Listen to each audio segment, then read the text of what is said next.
Hey guys! Whew, what a day yesterday. I'm so sorry, I completely forgot to do filming yesterday. I literally got home, after having an argument with the doctors, I literally got home from the doctors and I just conked out. I really just went asleep. But I thought I'd catch up and do my filming now. It's nice and sunny outside. Well, it was a couple of minutes ago, it's now dulled down a bit. Still, the doctors gave me time to do some more of my cross stitch. What do you think? Kind of looks weird. I think if I tilt it that way, it looks more impressive. Or that way. It kind of looks like a bug like that, doesn't it? That's why I love doing cross stitchings like this. I hate following the pattern. I do a little bit and I do another bit and I do another bit and I do another bit.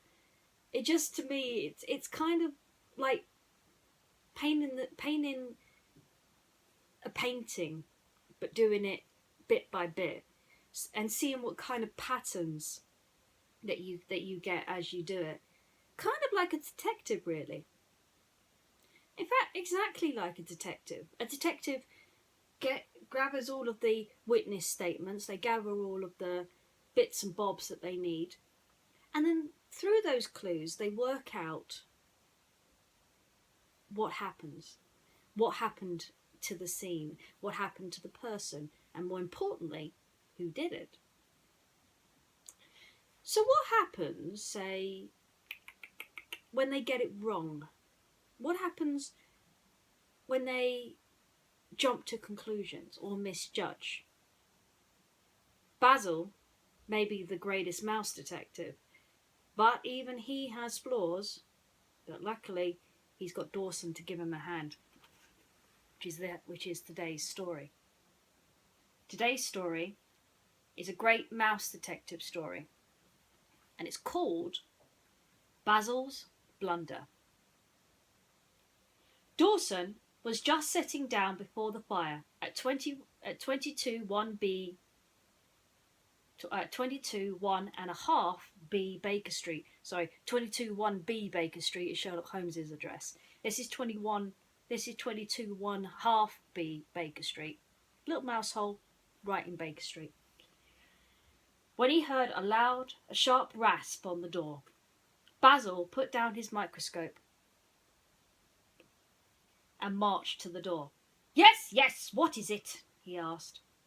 On the doorstep stood a very young, very wet, and very bedraddled-looking mouse. He had no hat or umbrella to shelter him from the London rain. He wore a book bag over one shoulder, and in his hands was a damp package. I'm looking for... No, don't tell me, Basil said. Let me guess. He started pacing about the room, as he usually did when he was deep in thought.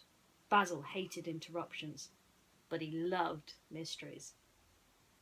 Come in, dear sir, Dawson said, ushering the boy into the room and taking his worn coat, package and book bag. Have a seat by the fire.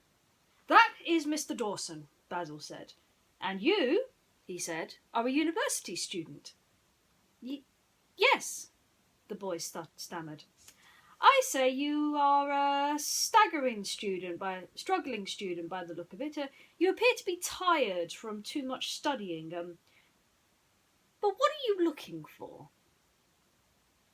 I was looking for Basil put his hand up. You've lost a parent, he said. No, an instructor. Perhaps, but wait, you arrived on my doorstep with something in your hand. He whirled and pointed at the damp package. Aha! Yes, sir. It's for... Please don't tell me, Basil cried, examining the box. Why, the address has washed completely away. Dawson leaned towards the shivering student and whispered something in his ear. Basil was so busy pacing he did not even notice when the dear lad whispered back in his reply. I have solved the mystery, Basil, Dawson said. The package is for you. Basil looked at Dawson. How do you know? He gasped. It's elementary, dear Basil, Dawson replied. This student has taken on a job as a delivery boy to pay his school bills, and I asked. Poor old Basil. He's so wrapped up in his detective skills, he forgot the number one thing that a detective has to do. Interview the witness. And I'm pretty sure the poor boy would have happily explained he was looking for a Basil. Good thing he's got Dawson to always bring him back down to earth.